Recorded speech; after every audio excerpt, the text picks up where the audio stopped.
میم الف زبر ما، الف سے پہلے میم کے اوپر کیا ہے زبر، تھوڑا سا کھینچ کے پڑھیں گے. قوف دال زبر قد، دال زبر دا، دال کے اوپر کیا ہے تشدید آ رہی ہے تو تھوڑا سا سختی کے ساتھ پڑھیں گے 2 بار، یعنی پچھلے حرف قاف کے ساتھ ایک آگے خود دال کو. ما قد، میم تا زبر مت، ما قدمت، یا زبر یا، دال کھڑا زبر دا، دال کے اوپر کھڑا زبر ہے تو اس کو کیا کریں گے ایک الف کے برابر کھینچ کے پڑھیں گے، کیونکہ کھڑا زبر جو ہے اس کا ایک الف کے برابر کھینچا جاتا ہے.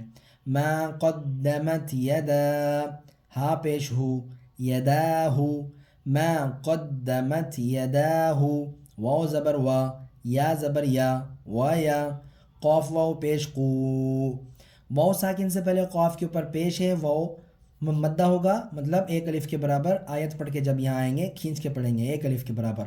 لام لام پیش لل، 2 لام ہیں، ایک یہ ان کے بیچ میں حرف الف آ رہا ہے، یہ ہم نے چھوڑ دینا ہے. ما قدمت یداہ ویقول کاف الف زبر کا، الف سے پہلے کاف کے اوپر ہے زبر، ایک الف کے برابر کھینچ کے پڑھیں گے.